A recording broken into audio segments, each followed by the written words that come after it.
2 апреля 2010 года Якутский государственный университет имени Максима Кировича Амосова, один из самых старейших образовательных учреждений на Дальнем Востоке, получил федеральный статус и стал именоваться Северо-Восточным федеральным университетом. Сегодня, 2 апреля, один из самых динамично развивающихся крупных образовательных и научных центров на северо-востоке России отмечает свой 5-летний юбилей.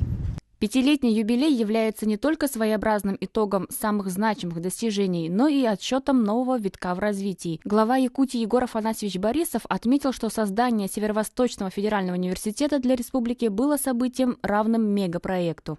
5 лет для вас является переломным, потому что я помню, в свое время университет работал в рамках интересов одной республики, пространство было определенно ограниченное.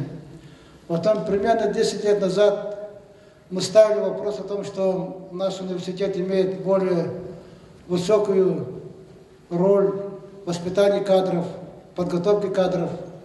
И мы ставили вопрос о том, что наш университет должен быть именно учреждением, которое работает на пространстве российского государства.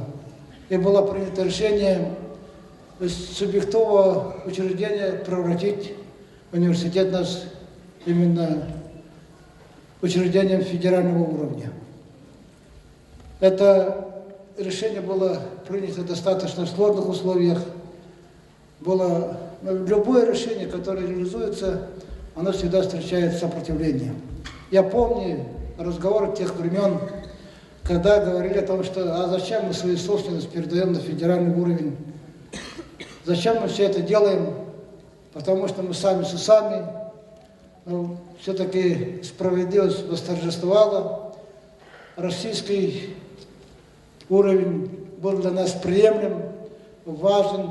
Достигнутые коллективом успехи строились на прочном фундаменте, созданном несколькими поколениями преподавателей, ученых и сотрудников высших учебных заведений и научных учреждений, вошедших в современную структуру университета. Об этом в своем выступлении рассказал первый президент Якутии и ныне депутат Государственной Думы Федерального собрания России Михаил Николаев. Сегодня мы отмечаем действительно знаковую дату – 5-летие. Но на будущий год будем отмечать 60-летие основания нашего университета.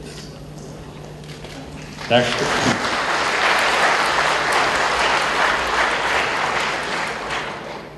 и весьма символично основателю нашего университета, вот каждые 5 лет будем отмечать основание преобразование федерального университета. И каждый раз будем мы отмечать юбилей тоже основателя Арсентия Егоровича Мурдинова. Как сказала Евгения Исаевна, коллектив университета не боится реформ, экспериментов и новизны. Благодаря большой группе, собранной из ученых, преподавателей, молодых людей, увлеченных наукой, университет вошел в топ-100 университетов мира по международному рейтингу. И это не последнее достижение университета. Надежда Ефимова, Николай Необутов, Иван Тайтонов, ЕСЯ.